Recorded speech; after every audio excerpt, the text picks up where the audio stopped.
What is resilience?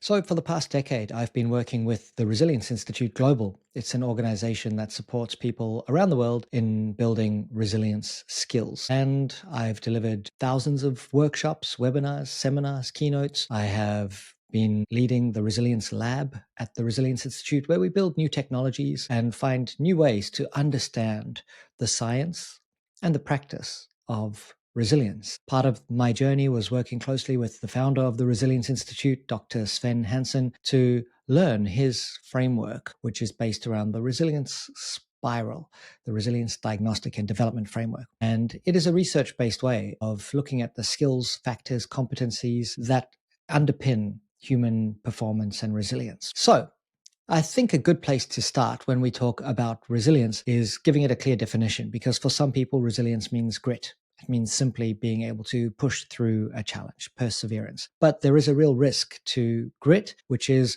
burnout, entropy. If I push too hard without recovery, chances are I may not have the resources I need to make my performance sustainable.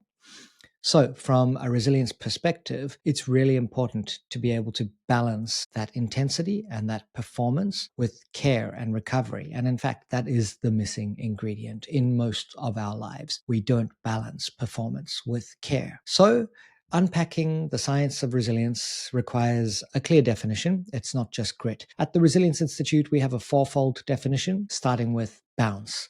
Bounce is the ability to recognize when I am experiencing challenge, change, adversity, and when I'm on a downward spiral, having the skills to bounce forward fast so that I don't linger on that downward spiral for longer than is necessary. We're all going to encounter adversity over the course of our lives. The real question is, how quickly do you bounce forward? And the research shows that 77% of the time, humans naturally grow stronger as a result of dealing with challenge. It's called post-traumatic growth. Our question for you is, how quickly can you activate that bounce response? Do you linger on a downward spiral, perhaps for longer than is necessary? The second part of resilience is our well-being, our energy, what we call growth. How embedded are the practices that help you stay resilient on your journey of life? What is it that helps you generate the energy, the vitality that you need for the pressures and demands of your life? For many of us, prioritizing sleep is the foundation, and sleep is critical, as you know, in order to be a human functioning in this world. Sleep supports everything from our metabolism to memory consolidation, learning, through to growth hormone release, rejuvenation. The glymphatic system cleanses the brain during deep sleep cycles. It's critical. Exercise, movement, really important. Diet, just being more discerning about what we consume in terms of our diet and perhaps also information, but we'll talk about that in a moment. And just ensuring that we are feeding the body with what it needs in order to perform at its best, to stay resilient. You may even like to include here a little bit of hormesis, deliberately pushing ourselves into discomfort to widen our window of tolerance. So this is where ice baths and sauna and that kind of thing come in. It's not for everyone, and certainly it's not a focus in workplace programs, but it might be something of interest to you, pushing beyond our perceived comfort zone, going for that run up a mountain, even though you know it's going to be distressing in the short term. But the interesting thing about vitality is that while exercise drains our bucket, it refills the bucket with interest. 2 days after that exercise or 3 days afterwards, you have actually increased your capacity. This is what we also call anti-fragility, the ability for an organism to gain from disorder. Stressors to muscles result in the body building extra redundancy and capacity so that we can handle additional stressors in the future. Ask any bodybuilder, they'll agree. You stress the muscle, it grows stronger. It doesn't just bounce back. Okay, the third part is connection, our emotional intelligence. How aware are you of your emotions as they unfold? Can you tune into them? Can you name them? Are you able to open your empathy portal to understand emotions in others? Really critical aspects of our personal and collective resilience. The fourth component is what we call flow state. Many of you will have heard of Mihai Csikszentmihalyi's work, and it's all about being able to cultivate the conditions for deep work, monk mode, that feeling of effortless action when I've got the skills to match a challenge. And instead of rising to the challenge, which implies a level of effort, I sink to the level of my training, sink to the level of my practice. And it's our high performance zone. McKinsey research shows that when a professional is in flow, they're up to 500% more productive. When a team is in flow, they double their productivity. But it's not just about productivity. We don't just want to be extractive, extracting our environment, extracting our attention.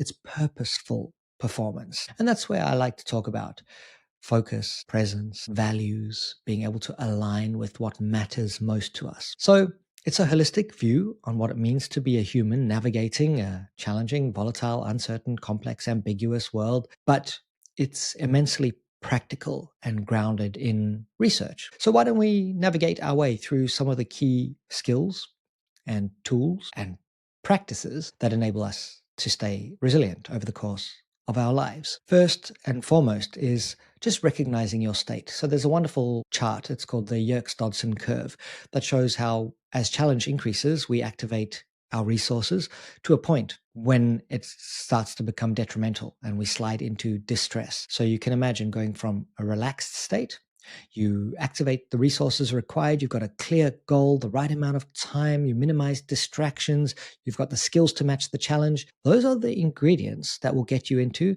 the golden zone of flow. Flow state is our high performance zone. It's intrinsically rewarding. It feels great. You lose sense of time. It has lots of different names. Runners call it the runner's high. Jazz musicians talk about being in the pocket. It is a fantastic place to be. However, you can't sustain flow forever. 90 minutes seems to be around the max for most of us. There is a lot of research into how to cultivate the conditions and flow triggers and all kinds of interesting tools and techniques people have identified to find deeper and deeper and deeper states of flow to sustain your flow. But I recommend keeping it simple. Just allocating time each day or at least once per week, maybe Friday flow zone, where you create the conditions deliberately and you work on your most important, not urgent tasks. So imagine we've activated the resources required, we're in flow, we've got a clear goal. Sounds fantastic. What would the next step be? Well, it's to take a break. Think of a tennis player. So when a tennis player is playing a tennis match, the only way they don't burn out is because they take loads of micro breaks. So like an athlete, we take a micro break, we stop, reestablish presence. Wow, what's going on in my environment? What's the next most important thing? Do I need a break? Do I need some time out? And then perhaps choosing one task and finding my way back into flow. Now, this sounds wonderful. For many of you, you're perhaps even rolling your eyes going, yeah, who has the opportunity to find deep work in this time of incessant communication, bombarded with a deluge of information every moment? How do we find our flow zone? Well, you have to be deliberate about it. Otherwise, you won't find it. I create space in my calendar. I just block time out. I used to feel guilty about it, but I don't anymore. I block time out and no one can book a meeting with me. And that's my performance zone. Works for me.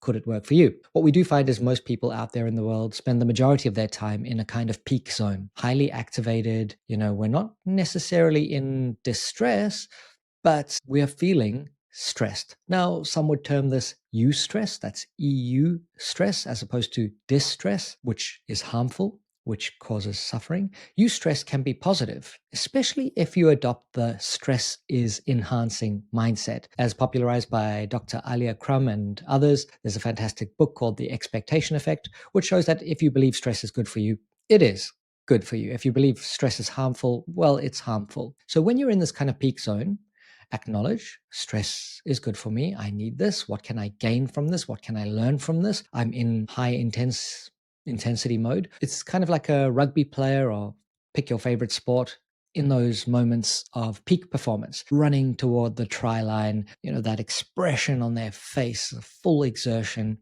It's a good place to be from time to time, but they don't spend the entire match in that state. They very quickly return to their position, downregulate the nervous system response, back in the game, really present, ready for action.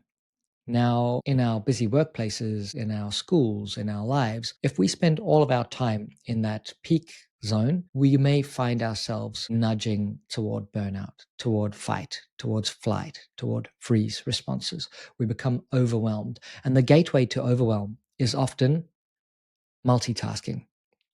It gives an illusion of productivity. I'm already in this hyper alert, hyper aroused state. So I start doing a little bit of this. And then there's a temptation to answer that email because I just saw a notification over here. And then Teams pops up a notification there. So I'll quickly answer that before I get back to the thing that's most important. And then there's that meeting request. So everything else is open in my environment, and I do that. And I come back and I open a browser tab because I remembered something else and I add something to the list. Overwhelm is looming, and this often nudges us into a state of flight. So be aware of multitasking. One study suggested that if you're working on one task at a time, 100% of your time and cognitive resource is invested in that one task. We call that monotasking. If I'm juggling 5 tasks simultaneously, I lose about 80% of my time to this phenomenon called context switching. I'm jumping from thing to thing to thing, and it's expensive. It's not like we're multi-threading information like a CPU. We are actually recalibrating each time, recontextualizing. Oh, what is this thing that I'm focusing on? Okay, what's the context? Great, I'll do that. Oh, I'll just jump to that thing there. And it drains the battery. Imagine this.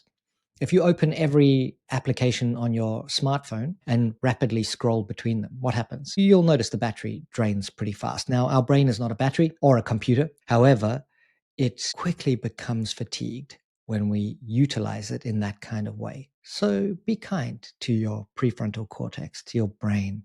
Create space between tasks, monotask rather than multitasking, or we risk sliding into distress. And the first stage that many of us experience is a flight response. It might be avoidance, it might be a little bit of anxiety, it might be a little bit of worry, future-based thinking. And what this does is it drags us out of the present moment. We're no longer here. We're no longer engaged with whatever is most important. Our mind is scanning our environment, inner and outer, for potential risks and challenges, and we start to avoid and withdraw. This is a risk, especially as a social species. In fact, many of us might remain quite professional in a work environment, and then we get home and we just tell our loved ones, give me space. I can't handle any more input. And we don't always make it easier for ourselves. Why? Because we have these little devices always within arm's reach, full of information, full of potential risks and challenges and opportunities, and there's a temptation to check it. What we practice is what we become. So if I spend all day in that kind of highly activated state, I've practiced it. So I'm now a hypervigilant person. And when it gets to 11 p.m. at night, it's really hard to change my behavior. So I might continue. And that has real impacts on my recovery and my sleep quality. Okay, so that's flight mode. What about the next state, which is often a fight response? It could be I get defensive, I become resentful, I get frustrated, I get impatient. All subtle forms of a fight response. As humans, it's often when we feel we can't escape. The flight response is no longer useful, that we start to push back and we act in ways that we later potentially regret. We can't activate empathy. The empathy portal contracts when we're in a fight response. I can't imagine the world from your perspective when I'm really angry. Think of road rage. You don't care that that person may have had a bad day. They are the enemy in those moments of rage. That's a fight response. Prolonged, it may lead us to burnout or collapse or a prolonged freeze response. We're no longer able to activate the resources to engage with life effectively. It may be depression. And that's a dark place to be. I've been there. I'm sure many of you have been there too, where you just lose hope. You feel helpless. The world seems empty, void, dark. The good news is humans are not candles or cars that when they're burnt out, there's no hope for them. We are regenerative systems. We can always, at any point in our lives, start making some small adjustments that give us a little bit more energy, a little bit more vitality, a little bit more positivity, and change our biochemistry and help us nudge forward back to where we want to be. And that's the journey of life, right? People love the stories of resilience, the hero's journey. There's an unwilling protagonist called to adventure and they don't want to go. And then they go and they encounter some adversity and they find some friends and mentors to accompany them on the journey and they learn some important new skills. And then they face the dragon, usually fail, face the dragon again, they triumph, and then they return home to share the story. That's anti-fragility in action. It's about pushing ourselves, learning some new skills, overcoming the stressors, integrating the new knowledge, and being a stronger system as a result. Okay, so finding ourselves in that burnt out, collapsed, depressed state is not the end of the world, as long as we take action. And there are some practical tools. When I'm there, accept it. There's a powerful intervention called acceptance and commitment therapy. It leverages values which are close to my heart, and it encourages you to accept what's happened and just commit to some small actions that help us regain momentum. Powerful, right? Okay, so start there, get some professional support if needed, and perhaps disconnect from the noise. Create some space on the weekends. Just monitor your consumption of information and food. Use your body. Your body is always in the present moment. Come back into it. Maybe practice some breath work. Maybe go for a walk in nature. In Canada, doctors are prescribing nature therapy because it's one of the most powerful interventions to support mental well-being. So get out there into a forest. Remember, as Alan Watts said, you're not born into this world. You're not a stranger here. Just as an apple tree apples, our earth peoples. You belong here. So go back to our mother Earth, Gaia, our planet. And I don't mean to sound all eco-warrior-ish. That's for everyone to decide whether you want to prioritize nature stewardship in your own life. But what I can say is if you've ever snorkeled around a coral reef or walked through a beautiful forest, you start to value nature and it becomes perhaps even one of your core values. But get out there and enjoy the world. Watch a sunset. Go and jump in the ocean. Whatever is available to you, go and stand in a green space like a park. Hopefully you can do that in your busy, busy life because that often forms the foundation for your resilience. Okay, if you find yourself in fight mode, count down 3, 2, 1, responding. Remember that between stimulus and response, there is a space, and in that space lies our freedom to choose. So choose wisely, but create that space so that you can maybe consider, is there another way I could respond in this situation? Am I being driven by the amygdala part of my brain? Fight, flight. Is it anger, sadness? Is it craving, disgust? And just notice it. Name that emotion. I am feeling, get granular. I'm feeling annoyed because of this situation. I was speaking to a leading psychologist on my podcast. Her name is Dr. Carrie Johansson, and she said, just naming a negative emotion reduces the intensity by half. And on the flip side, naming a positive emotion doubles the intensity of that. So get used to naming emotions, particularly when you notice yourself in flight, fight situations. Okay, so in fight, also see if you can activate a little bit of patience. Compassion, self-compassion. I don't know about you, but under pressure, sometimes the inner voice, the inner critic starts saying, Brad, you're going to do it again, catastrophizing. This always happens to me, and so forth. Just notice some of those thinking patterns and bring yourself back to the present moment. In flight mode, anxiety, signal safety to yourself. And often this can come from a simple breathing exercise. Our nervous system response evolved to protect us from real threats to our survival. And now the threats are often virtual, they're abstract. It's an inbox full of emails, it's that performance review, it's a courageous conversation with my spouse. That's good, but acknowledge it. This is not a lion, this is not a tiger.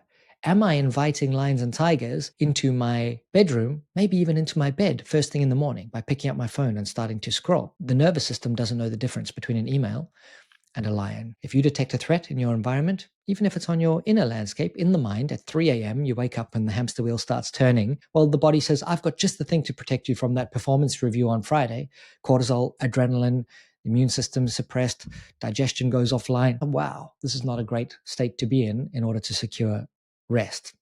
We'll talk about that in a minute. Okay, so having some tools that we can fall back on can be really useful, signaling safety to the nervous system.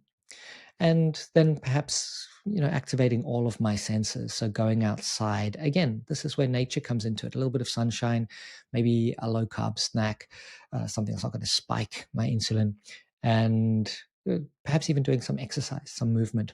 In the peak zone, well, it's not the end of the world. As long as you believe that stress is enhancing. If you believe stress is debilitating, that's going to have negative effects on your physiology, cellular damage, and so forth. There was a fantastic study at UBS Bank in Switzerland, where they showed a different video to two groups of participants. One had the stresses enhancing video, one had the stresses debilitating video. And those who watched the stresses enhancing video actually improved in their health markers. They were more productive, more engaged, they felt better, lower cortisol. Those who were shown the video that stress is debilitating, thankfully didn't get worse, but they stayed pretty much the same. Mindset, belief is a really powerful driver of performance and well-being. So bear that in mind. But when you're in that peak zone, take regular breaks. Be really alert that you're not multitasking. Tune into those signals. I've opened another browser tab. It's Friday afternoon. I've got 100 browser tabs open and a weird connection to each one of them. That's a strong signal that I've been multitasking this week or over the course of a day. Try and be deliberate about focusing on one thing, completing it, and then alternating from that deep focus to wide angle presence. If I'm in flow state, great. Take a break after flow. Or maybe add a bit of urgency, nudge into peak if there's a deadline. That's a good thing to do sometimes, as long as you believe it's good for you. And then after flow state, take time to rest and recover. I was speaking to Tal Ben Shahar. He ran the most attended class at Harvard University. It was his happiness studies class. He's an expert in anti-fragility. And I asked him, what is the key ingredient for anti-fragility? And he replied with one word, which is rest. It says a lot.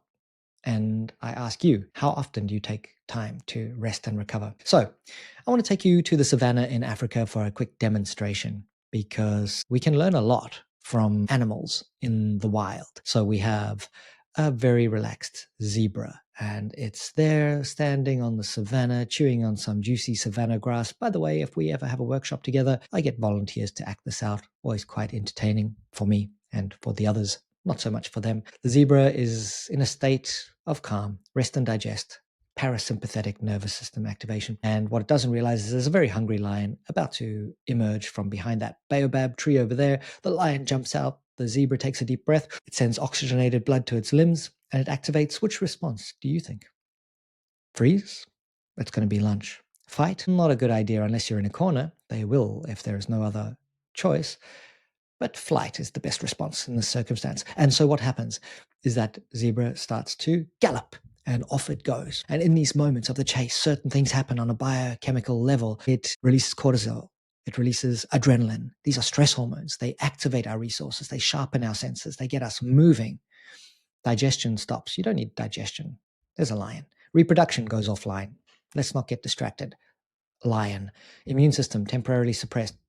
Don't worry about bacteria and pathogens. Lion. And the good news is, in this situation, the zebra escapes. Now, I've had demonstrations where participants ended up rolling around on the floor of the seminar room.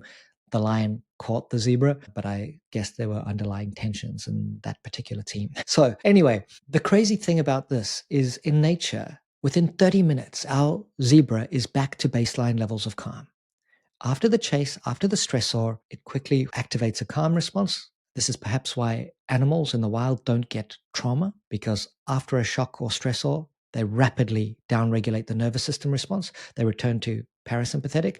They'll often shake themselves out. They'll drink water, flush the chemicals out of their bloodstream, and they're back to a state of presence. Humans, on the other hand, we tend to activate that stress response for prolonged periods. And this is what we call chronic stress. And this is not good for us. Cortisol is toxic. It can lead to cellular damage, heart attacks, strokes, you name it. So our zebra doesn't ask itself, why me? Why did that lion choose me? There are all of these other zebras on the savannah. Or is it going to happen again? Oh my God, there's lions. As far as we know, they stay present, they activate a stress response when needed, and then they rapidly return to presence. I think we can learn quite a lot from that, because imagine if our nervous system baseline was calm, and every now and then we activated fight, flight, a bit of freeze, maybe a bit of procrastination, a subtle form of freeze. It's okay. Try and reduce stressors from our environment and focus on one thing, and we can shift out of procrastination back into a state of being engaged. However, we tend to stay in that high intensity, stressed state for extended periods. And this is not good for us. It impacts sleep, it impacts performance, it is a risk to our overall resilience, and it can lead us down the spiral. So being aware of our state is the first step in resilience. Just being able to name it. I am feeling, being able to potentially tame it, diffuse the intensity of those troubling emotions, those that are not supporting us, being able to activate the empathy portal, understand the world from someone else's perspective, being able to downregulate the nervous system response, perhaps with some breath work. So these are some foundational concepts. Now, from my own experience, I know that resilience is something we can nurture and build. And some of the skills I'll share with you in a moment, you can practice. And it's best to start small. Don't try and change everything all at once. We know that 80% of New Year's resolutions fail by the start of February. So big stretch goals, not always the most effective, especially when what we want is sustainable change. I was traveling for many years, and this came after my own burnout. I had found myself in a dark place, depressed, flat, without energy for years. And I thought, the world is going to end next year anyway. So what's the point in trying? Thankfully, I did continue upskilling myself in a few areas. I was quite curious despite the depression, but I wasted so much time. And that's okay. It's part of my own learning journey, embracing the adversity and finding how it shaped the person you are becoming. So I had to close down my business. I had been running a web agency. I'd worked with some amazing clients, a digital agency coming up with awesome campaigns, great applications and tools and big brands. But at some point, I had to shut it down. And I purchased a one-way ticket. And I found myself in India. And I decided to start interviewing people who had achieved a level of sustainable mastery, sustainable well-being, sustainable resilience, although I didn't use the resilience term just yet. And I interviewed monks. I wanted to know how they stay so peaceful and happy. Incidentally, I was in Kathmandu and I observed the young monks who spent all morning meditating up in the temple, and they'd rush down at lunchtime to the cafe where I'd be sitting tapping away on my laptop, and they'd order giant frappuccinos and play Call of Duty or some other first-person shooter on their laptops before dashing back up for the afternoon's meditation. I suppose maybe too much care requires a little bit of performance, a little bit of activation of that peak mode. Otherwise, we slip into apathy. Although I did notice that the head monks keep them alert by whipping them if they start to nod off during meditation practice. Anyway, I digress. So monks, athletes, business people, and one of my favorite assignments, because I documented these adventures for travel magazines and business magazines, was with the Kung Fu Masters of Vietnam. So I found myself landing in Hanoi in Vietnam. I came out of the customs area and I was looking for my translator, a stranger I had met on the internet. And there was a man waving at me and I walked up to him, and indeed he was the person he claimed to be, so I thought. And we walked outside and he said, "Come on, let's go. We go meet the Kung Fu Masters of Vietnam." Wow, this is going to be cool. So I said, "Where do we put my bag? You've only got a tiny little moped." And he said, "No problem, you hold it." So there I am, bouncing through the back streets of Hanoi in Vietnam, holding onto my suitcase, and a stranger that I've just met on the internet. What could go wrong? No travel insurance. Another story. And off we go to meet Kung Fu Masters. There was a misunderstanding in one of the dojos.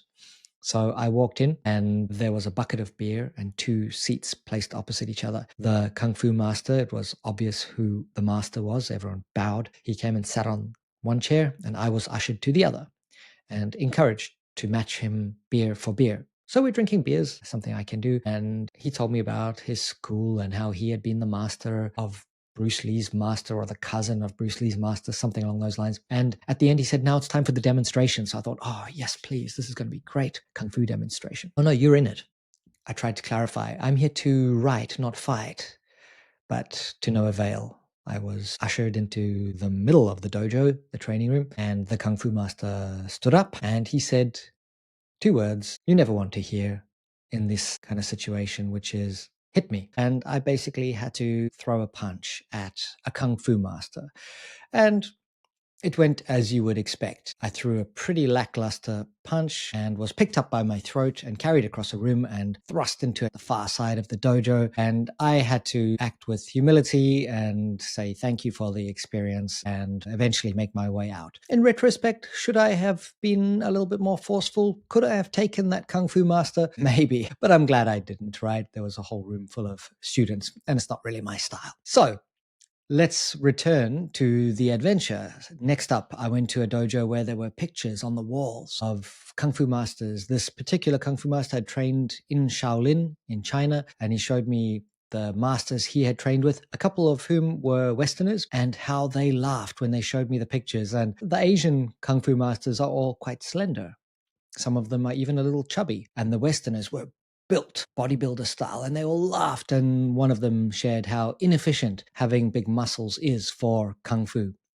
So my favorite interview was with a Kung Fu master named Master Huang. I met him. He was one of the oldest Kung Fu masters in Vietnam at the time. And after a fantastic interview where he talked about how his clan in the Binh Dinh province, far north of Vietnam, had defended their area from invasions from two of the world's superpowers, China, the US. Just these incredible stories of practice, practice, practice, the rich martial arts heritage, and how they managed to not just survive extreme adversity, but to thrive despite it. That's anti-fragility. And I thought, wonderful interview. At the end of it, I asked a question I always asked, which is, do you have any words of wisdom I can share with people that I meet out there in the world? After a long pause, he replied with one word. This was all via the translator, of course. And the one word was kung, kum. And I looked at the translator looked at me, he said, that means no, no words of advice. So apologies for the anticlimax.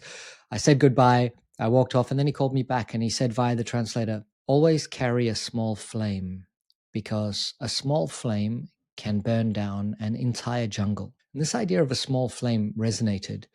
To me, it symbolized our resilience, our well-being, something we can nurture over the course of our life. We can always add new tools to our toolbox of skills, and we need to, because our environment changes, we change, our bodies change, our minds change. We can always learn how to optimize our health, our mental clarity, our emotional states, so that we enjoy this experience of life, which is really just a glimmer. It's just a moment. And you ask people, you explore the regrets of the dying. There's a fantastic book about this. And it's the things that people regret in old age, in their last weeks, days. It's not living a life true to myself, not living a life aligned with values, not spending enough time with family and friends, not doing the things that I really wanted to do. Such simple things. And I think that resilience and these types of tools can really help us to make the most of this incredible experience that we have. And of course, it's not going to be easy. And of course, we have to acknowledge that some people are born into really challenging situations. However, many of them do make it out. They learn, they grow, they practice, they bounce forward, and they're the ones that model resilience for the rest of us. So I continued on that journey and I interviewed many other incredible people, but this idea of a small flame that we carry with us over the course of our life remained. And that is central to how I present many of my workshops and keynotes and seminars, this idea of a flame. And in fact, I started to think about a method wrapped around this flame idea. F, fellowship; L, legacy. What is it that we want to leave here in the world? That's a great way to discover your values. Alignment. How aligned am I with what matters most? Mastery. Which skills am I engaging and practicing and growing? And energy. What am I using to generate the energy required for this busy, busy world? So let's return to some of the practical tools of resilience. We have looked at how our nervous system shifts under pressure. And one of the most important things to remember is when we feel stressed, I talked about the stress is enhancing mindset. What really differentiates stress or eustress from distress is that the amygdala part of the brain is turned on when we start to activate flight, fight, and potentially freeze. We are in a state of high alertness and we're ready for real danger. Being able to turn off the amygdala response can really help. And that's where naming the emotional state comes in, because it activates the prefrontal cortex and it brings us back into our fully human state. Once again, it's the rational brain versus the limbic system, the animal brain. And this is a good thing to be able to do. But the other thing is agency. How much control do you have in this moment? And that's why focusing on just one thing that you can control restores a sense of agency and enables you to at least get some momentum. When I'm stressing about things beyond my control, well, I don't have any agency. I'm a victim rather than a creator. How can I return to being a creator? creating the next moment for myself intentionally and deliberately. And we'll talk about some skills that can support that in a moment. So let's look at some key practices that can really help us to stay resilient over the course of our day, our week, month, year, life, and perhaps the lives of others when you share these tools. First off, let's talk about breathing.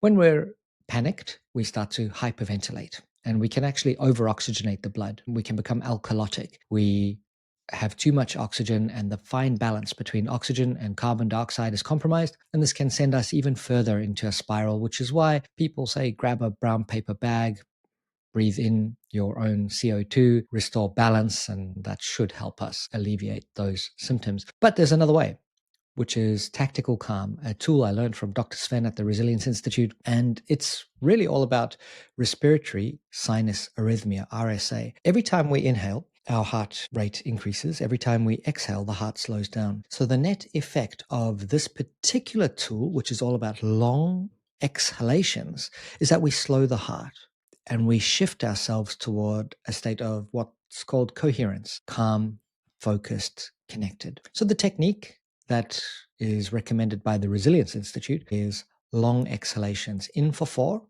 We can practice that right now. Pause and out for 6. 2, 3, 4, 5, 6. Pause, in for 4, and repeat.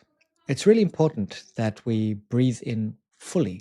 What we're doing is we're activating the vagus nerve. Now, if you look at the vagus nerve of people who have practiced a lot of calm, you find that it's myelinated, it's thicker than in those of us who haven't. And some describe this almost as the vagal brake. You can put the brakes on that runaway stress response just through long, slow, deliberate exhalations. A mantra taught to me is, when in doubt, breathe out. Often, under pressure, we're encouraged to take a deep breath. What does that do? That activates a stress response. Imagine someone jumps out from behind a curtain and says, boo. What do? We take a deep breath. We shift into flight mode or freeze until we know which alternative is better. Flight, get out of there, or fight whoever it is behind the curtain. Hopefully it's someone friendly like your child or your spouse or a friend playing a joke on you. So tactical calm is a powerful way of helping you to downregulate the nervous system response. When can this be useful? Well, as a morning practice.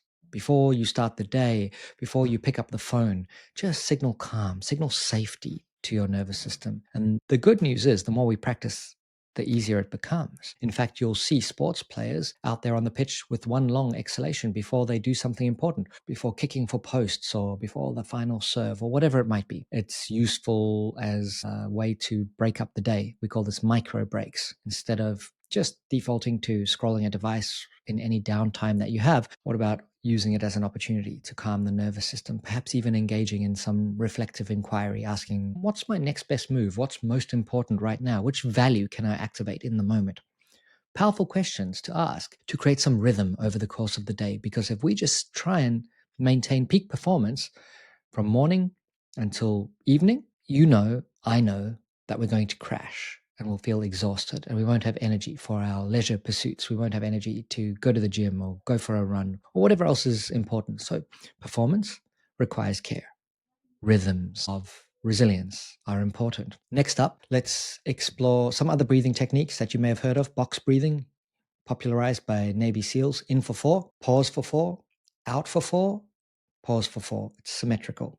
Box. And that's a great way to maintain alertness and create calm. Perhaps not as much calm and empathy as tactical calm, which is the long exhalation. And if you wake up during the night, there is an extreme version of tactical calm, which is in for 4, pause for 7, hold your breath for 7, and exhale for 8. So it's called 4-7-8 breathing. I've tried this myself. I discovered it on an internet forum, but I believe there is more evidence supporting this now. And it helps. One, because you're giving your mind something to do rather than think, explore future activities, events that may or may not happen, go back and explore past events and ruminate. It brings you back into the body.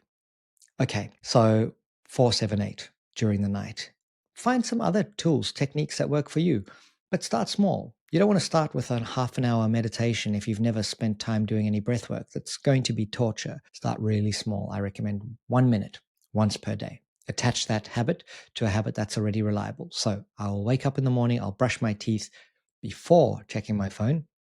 There's a challenge. And after brushing my teeth, I will breathe out 6 times, 1 minute. And when that becomes robust and non negotiable, expand it. And maybe eventually you have a 10-minute meditation practice. Start small. It's a pathway to sustainable change, and it bypasses our natural resistance to change, even positive change, because anything that upsets our stable state, our comfort zone, our homeostasis is a risk. It's seen as a risk and it creates resistance, and we don't want to do it. So start tiny, popularized by Atomic Habits and Tiny Habits by BJ Fogg, and gradually upscale those habits that work for you. All right, so that's breath work in a nutshell. Use it. It's your fastest way to connect with your nervous system. Other ways to stimulate the vagus nerve might be going for a swim, spending time in water, if you have the skills. If not, you will activate the amygdala and feel fear. Hopefully, you don't feel fear entering a shower. Singing is long exhalations. Laughter, long exhalations. Singing in the shower. Maybe that's what we all need to do a little bit more in our busy, busy lives. Recommended by me. Sorry to your family members. And a big meal can activate the vagus nerve. So finding what works for you. Professor Andrew Huberman popularized NSDR, non-sleep deep rest. Apparently, it's really useful for memory consolidation. So if you've been busy all day, you've learned some new skills, take a break, 10, 15 minutes, lie down. No need to fall asleep, just breathing, calm. And there are many benefits to just slowing down. I often see breath work as punctuation. Imagine if you tried to read a book and it was just a stream of consciousness, no full stops, no commas, no line breaks, no paragraphs, no chapters. It's overwhelming, and that's how the deluge of information we face each day can feel. We are inundated by this layer of technology that surrounds us. And it's not just passive. The technology is actively vying for our attention through things like push notifications. They drag us back into these virtual worlds. Now, I love technology. I'm a huge advocate for technology and AI and social media. I think it's fantastic.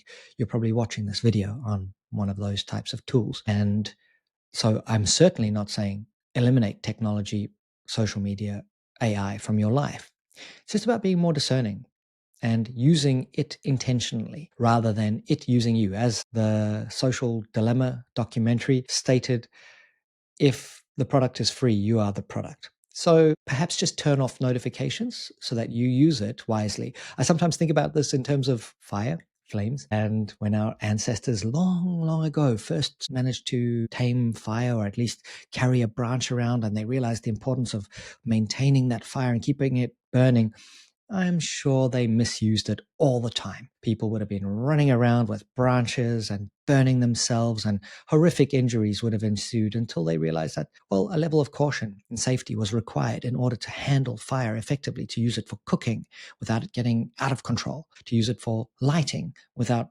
burning down the inside of the cave. We're in a similar position with technology, with social media, and all of the digital tools in our environment. I think we are learning to use them effectively, but there is a little phase of adaptation before we're fully confident and have experimented with them enough that we're no longer getting burnt. And this is up to each one of us. And as parents, it's really important to modulate the use of these tools for our kids, because if we just give them devices to shut them up and give ourselves a little bit of relief from the suffering of parenthood, well, they're going to become addicted. It's so addictive for young brains. And you see this spike in anxiety around about the time iPhones were released. We start to see this spike in anxiety amongst young people. So just being aware of that. Remember, by the time your child is 18, if you're a parent, you have spent around 92% of the time you'll ever spend with them. So even though it's tempting just to shut them up with a device and give yourself some space, hopefully not to just scroll yourself. No judgment. I've been there. We try to be more present, try to relish these moments because it's good for us. No regrets when we're old. And it's incredibly good for them. Our presence is the best gift we can give to our kids. Okay, and they need it more than you might realize. Ask me questions after my daughter becomes a teenager, and maybe I'll be asking you for help. I'm not sure, but I'm always willing to learn and grow. That's what I know to be true right now. Okay, so we've looked at breathwork. We've looked at how the nervous system reacts and how we can potentially respond more effectively to pressure, challenge, change, adversity. And now let's look at some practices to generate energy management. Sleep is perhaps the most important. So let's zoom out for a moment. Our planet is 4 billion or so years old. It has been spinning on its axis for all of this time, with half of the planet pointed toward the bright blue light emitted by our home star, the sun, and half of our planet pointed out toward the darkness of the universe, sprinkled with stars and every now and then the moon. As life emerged and evolved, it became quite connected to these rhythms of day and night, circadian rhythms. And our ancestors developed a part of our biology called the suprachiasmatic nucleus, which is sensitive to blue light frequencies from our environment. So when we detect these blue light frequencies, for example, in the morning, as the earth spins and the sun rises, it's almost a circadian reset. It wakes us up for the day, and a clock starts that determines when melatonin starts being released later on in the evening. Sleep is a complex science, so I try to make it really simple. But there are a few things that we can do to improve our sleep quality. Now, a study in the early 1900s showed on average people were sleeping 7.9 hours per night. A few years ago, the research came back and it showed that we're sleeping about 6.3 hours per night. So we're all suffering from this sleep deficit. And what has happened? Why? I'm sure you know. Well, if we look back in time, we had bright blue light in the morning and during the day, and in the evening, sunset, yellow light, red light, orange light, darkness. Then we had fire, yellow, orange light, red light, embers burning there, someone staying awake during the night, perhaps to tend the fire. Then we got candles, lanterns, we got the old style incandescent light bulbs with the little filament inside of them, thanks to Thomas Edison and friends. They emitted a yellow or tungsten hue of light.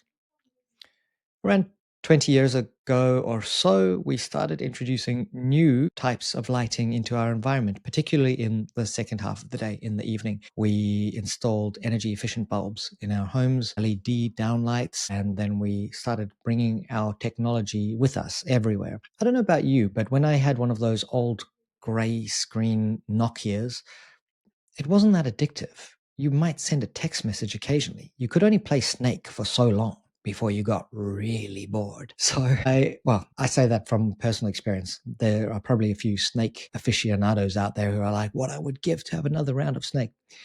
It's online if you really want. Then we got these brightly colored backlit screens that actually emit a blue frequency of light, much like the sun. iPads, blue light. Laptops, computers were fixed to your desk. They had a large base unit and those incredibly deep CRT, cathode ray screens that you couldn't move around. If you were caught trying to take your computer home, you would be arrested by the security at the front desk. Now, we can carry our technology with us everywhere. And sometimes we may find ourselves at, say, 9 p.m. with a laptop on our lap, an iPad on one side because it's controlling Netflix on the large screen over there, and an iPhone or an Android phone within arm's reach because they're always close by. And we're bathing ourselves in blue frequencies of light. Now, at some point during the evening, usually around 8:30, 9:30, the body starts releasing melatonin. This helps us ease our way toward sleep. But if we detect blue light in the environment, it activates the suprachiasmatic nucleus, it signals dawn is here again. And that melatonin is absorbed and the body prepares for another day, maybe even a little dose of cortisol, and then it's difficult to fall asleep. And even if you do fall asleep, you may not remain asleep. In fact, you may wake up during one of those dream cycles over the course of the night because you didn't build up enough of a reservoir of melatonin to see you through until morning. So what can we do? Here's a simple tip, is just purchase a yellow or orange or red light bulb, put it in the living room of your home. Maybe start considering other places where there are lighting hazards in your house. The fridge light is a pretty bright light frequency, blue light. So if you do need a snack in the evening, my advice, feel around. You may get the chili sauce instead of the kefir. Hopefully you know the difference. Otherwise you soon will. And perhaps try and avoid having too many late night snacks. That's going to keep you digesting all night rather than rejuvenating. You might like to try some rhythms such as 3-2-1. Stop eating 3 hours before bed. Simple. Stop drinking 2 hours before bed, particularly alcohol, maybe stop scrolling 1 hour before bed. Having little rules can help us to stay on track. Turning off bright lights at 8 or 9 p.m. and turning on that one warm bulb, looking at your bathroom where we take our children and ourselves to brush our teeth before bed. Is that a really bright blue frequency of light? Perhaps we could replace those bulbs with warm yellow, and that's going to make a difference to their own little melatonin supply. I had a workshop and one of the participants said, I have two sons. One sleeps incredibly well and one never sleeps. One has a red nightlight in his room. One has a bright white, which is blue light, nightlight in his room. He was about to put the one son on medication. He came to a workshop. He replaced the white nightlight with a red one. Problem solved. Within days, both sons were sleeping beautifully. Not like babies. Babies don't sleep that well. So I prefer to avoid saying sleeping like babies. Sleeping like babies when they're in deep sleep. So lighting can make a real difference. I use a red book light if I'm going to read a book. If I'm going to read on a device, a Kindle is potentially better than an iPad. A Kindle shines light down onto the screen, whereas an iPad shines it into your eyes, delay the release of melatonin, and just being really alert to anything that's going to overexpose me to blue light frequencies. Of course, still watch Netflix, enjoy a movie. I like to watch comedy. So I'll have my phone a little bit further away from me, more than an arm's length, phone on full dim, and wear blue blocker glasses. I know blue blocker glasses get the old rolling eye treatment, but that's fine. It works for me. I encourage you to find what works for you and reduce stimulation, because it might be a case of, I'll do everything right. I'll wear blue blockers and all of that kind of stuff, but I'll still check my emails in the last hour before bed. And I'm actually going to become stimulated by those emails. I don't know about you, but I've never received an email in the last hour before bed that helped me to sleep better. If you have, tell me about it in the comments. I'd love to hear. Even a good email. You landed that big contract. Well, what's going to happen? You're going to be really activated and excited, and it's going to be a challenge falling asleep. And tomorrow won't be as good. Imagine if you had waited until the morning and opened that email. What a way to start a day. How much momentum you would have. So just being discerning about your attention, your light exposure, and what you're doing, particularly in the last hour to 90 minutes. If you're interested in a good book, check out Why We Sleep by Matthew Walker. Check out one of his myriad podcast appearances.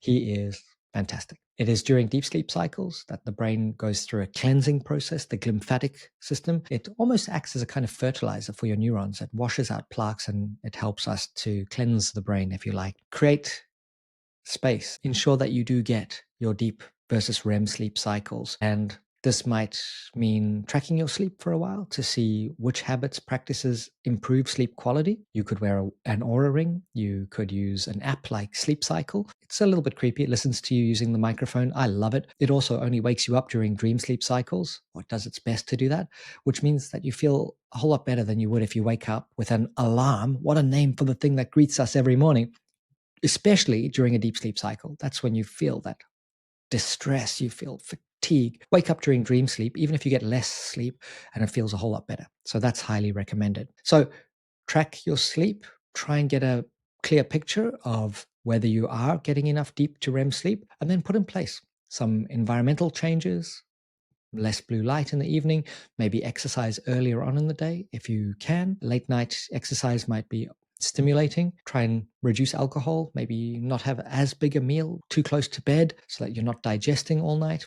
And go outside and get some sunlight exposure in the morning, especially in that first hour after dawn. That is a fantastic place to press the reset button on your circadian rhythm. Just get outside, as our ancestors did for hundreds of thousands of years. Blue light exposure, standing there, maybe do some stretches, maybe stand on the ground, on earth, barefoot, and enjoy the morning by design, not by default.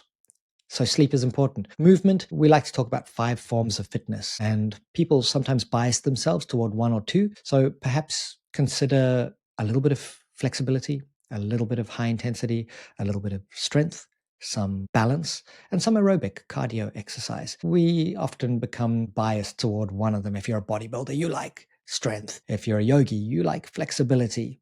If you're a CrossFitter, you like high intensity. Try and build up that holistic range of fitness skills and it provides you with kind of compound benefits, if you like. And if you do have a generally good baseline fitness, then remember that high intensity is a superpower. So pushing yourself for just a few minutes per day, maybe up to 80, 90% of your capacity, can be a fantastic way to get most of the benefits of a more comprehensive workout regimen if you don't have the time. Go walking. Walking is so good for us, particularly in nature. If you look at our bodies, we have quite small stomachs. We are optimized for walking. Our ancestors wandered their way across the world. What a journey. I sometimes think of the time when, one of our ancestors said goodbye to another and just embarked on an adventure, perhaps with a few friends, and off they went, not knowing where they were going. The world was an adventure, and they walked across the entire planet. They walked their way across the entire planet, navigating often hostile environments, no weather forecasts, right? You basically just looked at the clouds. You had no idea what was in store. Connected to the land, hunting, gathering. Not much time there for some of the modern worries and anxieties that we experience. Sitting around the fire, connected to each other, telling stories, creating culture, sharing traditions, developing rituals. What a journey. And then we've really worked hard to make life comfortable. Agriculture at scale, safety first, reliable transport, symmetrical houses and doors, and even lighting. So we no longer even need our proprioception or balance. That's why developing, for example, balance can even delay the onset of some neurodegenerative conditions. So prioritize some balance. Go to a yoga class. I mean, people roll their eyes or shrug about yoga, especially if you know, I'm a manly man. There are more men often in the yoga classes I go to than women. There are elite rugby players in the yoga classes I go to from time to time, and they're practicing breath work and they're practicing flexibility because it lengthens your career. It protects you from injury. It's powerful. So if you want a high intensity yoga workout, go to a Bikram class, hot yoga. If you want something more relaxing, go to a yin yoga class. If you want something in between, go to some kind of flow or vinyasa or hatha yoga class. But try it. It's also a great way to train the mind, because the moment you lose focus or you start thinking about other things, you notice it. It's visceral. Your balance goes off. It's such a good teacher for everyday life. Yoga is mostly mindset, way more than it is actual flexibility. And flexibility is a side effect and a benefit of the practice. Boxing is another one. You lose focus while you're sparring in boxing, not sparring, even just at a box fit class, hitting pads, and things are going to go wrong. You're going to lose your rhythm. You'll frustrate your partner. So try these things. Try some martial arts. Go to a Muay Thai or a kickboxing gym and learn some techniques. It'll also increase your confidence. It brings you back into your body. All right, so that's movement. Habits are important, and I like to start with micro habits, as we talked about before, but values-based micro habits. So what I mean by this is discover what's most important to you. If you love being fit, okay, let's get specific. Do you like running or do you like yoga? Okay, I am a runner. Great. Now, that's an identity that's based on a value, because you really want to be a runner. You want to be fit. And now start ridiculously small. So you start with putting on your running shoes and walking around the house in the morning. That's it. That's level one. When that habit becomes robust and it's non-negotiable and it doesn't break regardless of how much sleep you got or what else is going on in the world, then you start walking to the end of the street. Then you start walking to the edge of town, and eventually you start jogging. And in 3 months, you're running 5 kilometers every day. Rain, wind, hail, sleet, you're out there, you're hitting the road, because that's your identity. You're a runner. And the benefit might be that eventually you run multiple marathons. It's so different to saying, I'm going to run a marathon. I've met so many people who say, I'm going to do a triathlon. I'm going to run a marathon. And they do it, and then they slip back to old habits because the goal was achieved. Start with an identity, ideally aligned with your values, and then gradually scale it up. I am a calm person. I think we should all aspire to that. Or I sleep well. I'm a good sleeper. And then you start by simply being in bed by 10 p.m. And then maybe, if that's a challenge, just be home by 10 p.m.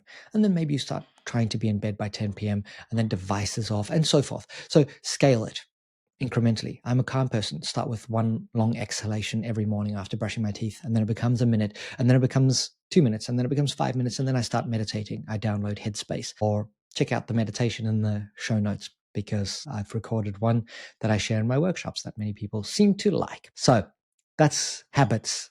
I'll tell you a story of someone who came to one of my workshops. They said, I will never be fit again. And I thought, wow, that's quite a statement. You'll never be fit again. Were you ever fit? Yes, I used to do bodybuilding. Interesting. What happened? Major shoulder injury. Okay. And then you gave up. Yes. I asked, how many push-ups could you do right now?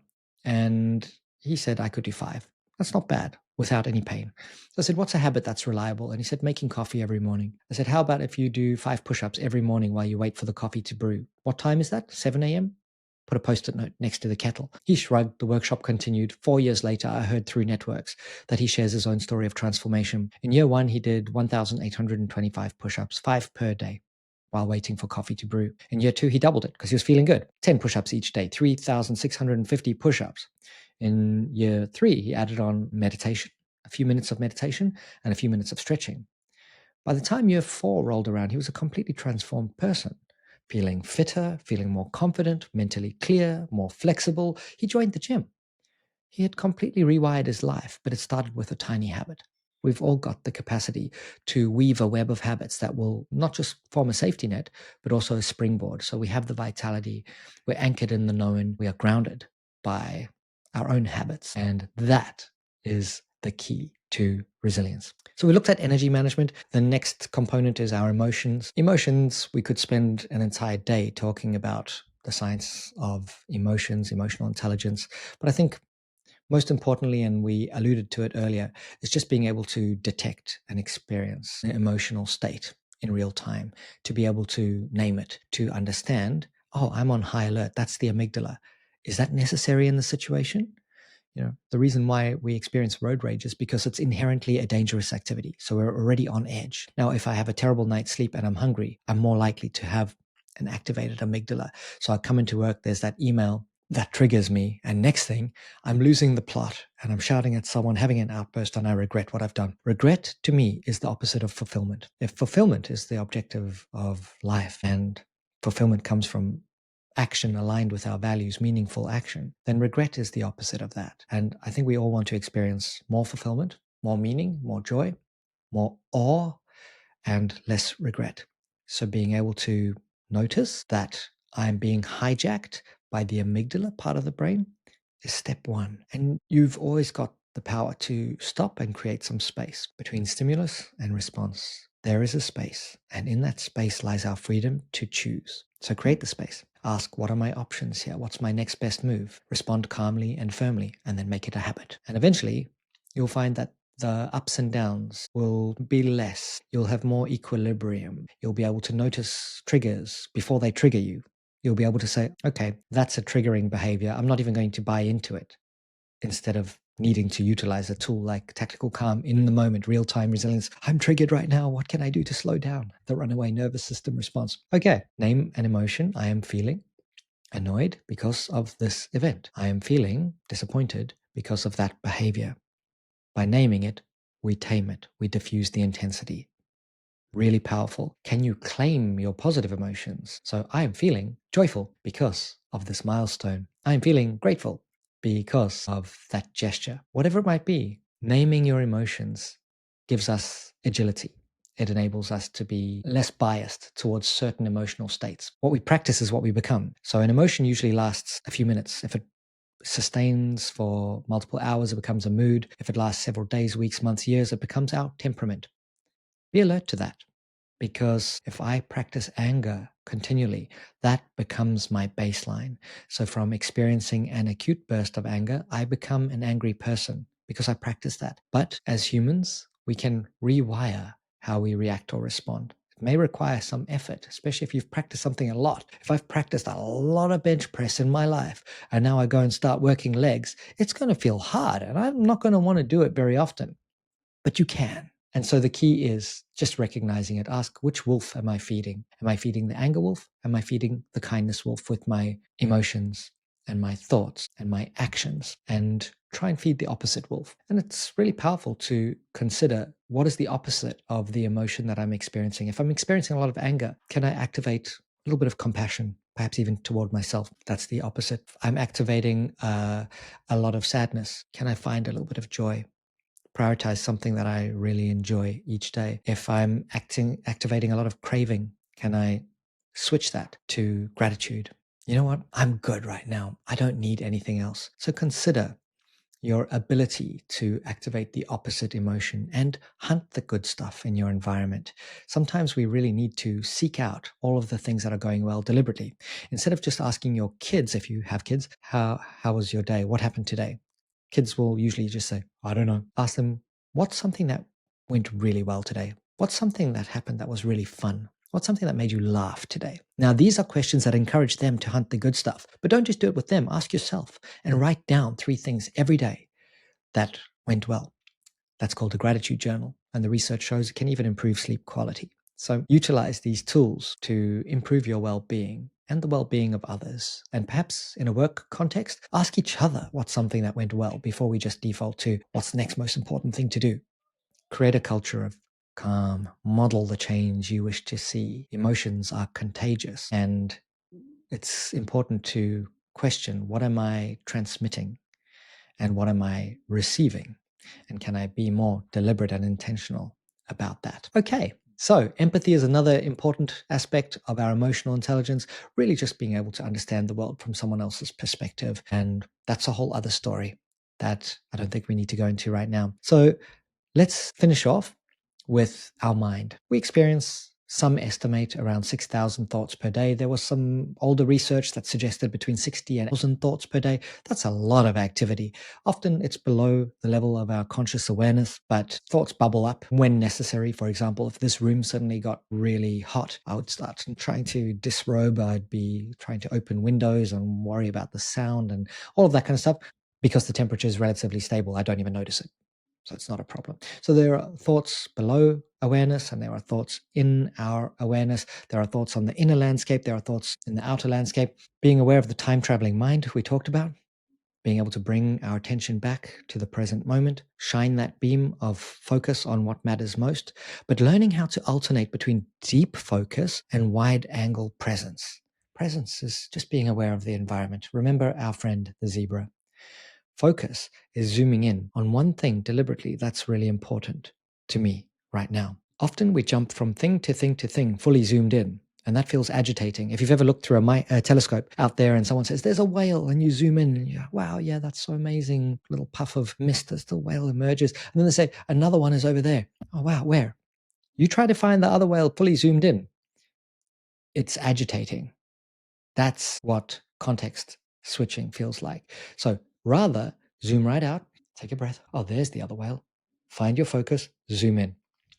Better rhythm for our minds. Be compassionate with the prefrontal cortex. It is a new part of the brain. It's the thinnest sliver of brain, and it quickly becomes overwhelmed. So learn to use it more intentionally and alternate deep focus with wide angle presence. You might even like to try some meditative practices which have so many benefits, including an epigenetic effect. So people who practice regular meditation actually find that certain genes that are responsible for inflammation are switched off. This is epigenetics. Telomeres become longer, anti-aging effects. Just from sitting quietly, you start to find effortless attention if you really practice meditation. Because during meditation, you're learning both attention control, focusing on one rhythm, often the breath, maybe even sharpening your focus to the sensation of the cooling air as it enters your nostrils, and then perhaps wide angle presence. I like to go really wide angle in my meditations to the point where I'm floating in space. That causes anxiety for some people, but I like to visualize our planet just floating there, this pale blue dot, where all of the dramas of our species and other species, the dinosaurs and the bacteria that preceded them and the single-celled organisms, and all of this has occurred on this pale blue dot floating in space. Even our solar system. What a fantastic thing to ponder, because entropy seems to be the constant in our universe.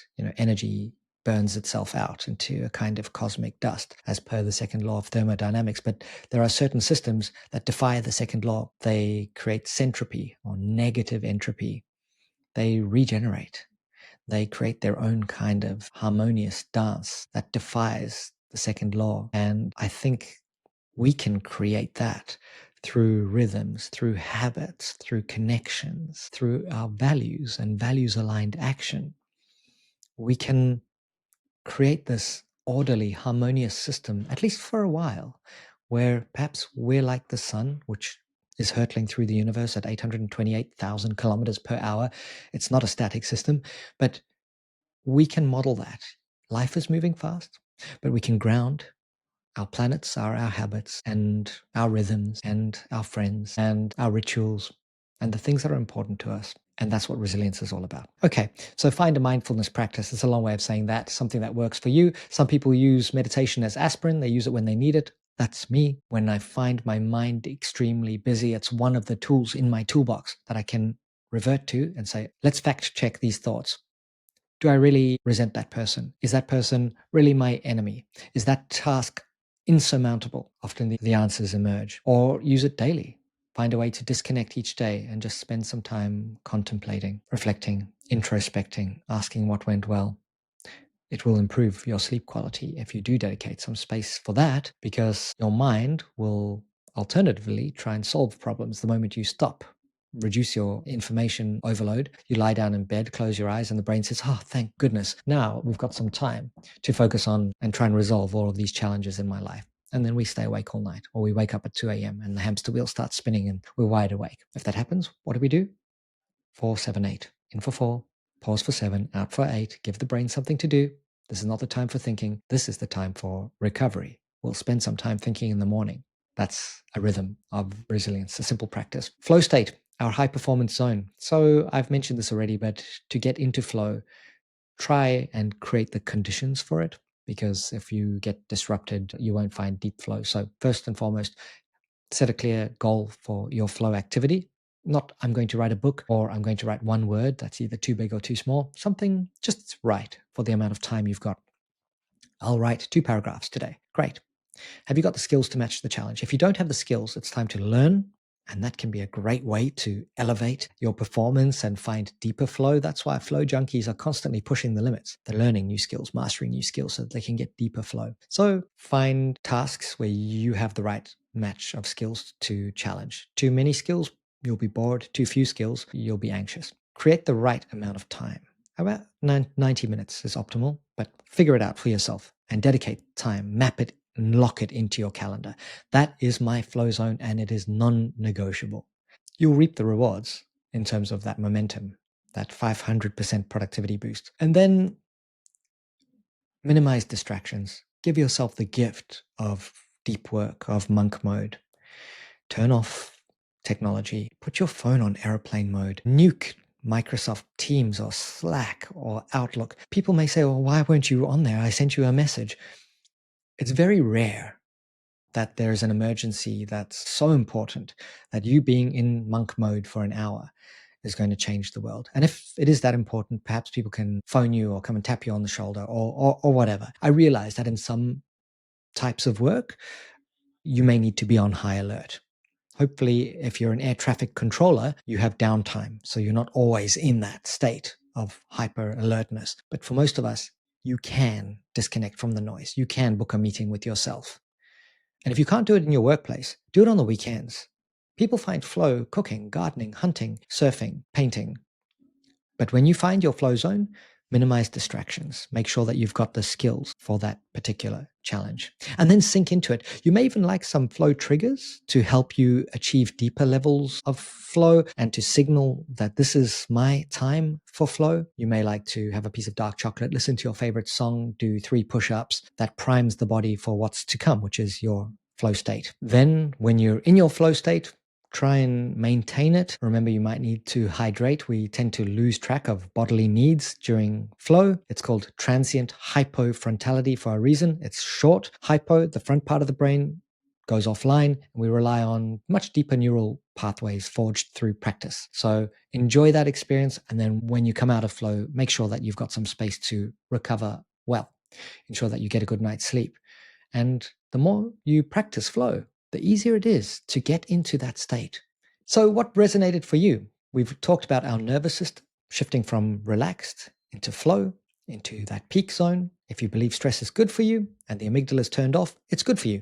The moment the amygdala turns on because of the threat and you feel that you've lost agency, stress becomes bad for us and we slide into flight, fight, or freeze. Great. Absolutely fine, normal. But how quickly can you downregulate the nervous system response and return yourself to a state of calm? That is the key to resilience. And one of the tools in your toolkit, breathwork, long exhalations, calm the nervous system, signal safety, create some space, as we talked about. How are you generating the energy required for your busy, busy life so that you are able to engage with tasks, find your way into flow? When you're super fatigued, that is not a great time for flow. This is why sports people invest so much time in lifestyle and rhythm, getting good night's sleep, proper nutrition, and so forth. Try and secure a good night's sleep. Don't start by saying, I'm going to go to bed 2 hours earlier than usual, because you'll toss and turn. 1 minute earlier than usual. Turn off the bright lights. Start to signal that this is a time for calm, for recovery, for relaxation, and your body will follow suit. Take small steps in the right direction. Build more holistic fitness, flexibility, balance, strength, especially if you're biased towards one of those. If you haven't started, you haven't been exercising for a long time, try a micro habit. Just put on the running shoes and wander around the house, wander to the end of the road, do a few push-ups, whatever it is that you enjoy. Go for a walk in the forest, but lock it in. Make sure it's non-negotiable. Emotional states can guide us through our life if we allow them to. Are you being guided by anger, or are you being guided by joy, gratitude? Learn how to name your emotional state, to tame it, and ideally reframe it so that we can navigate life.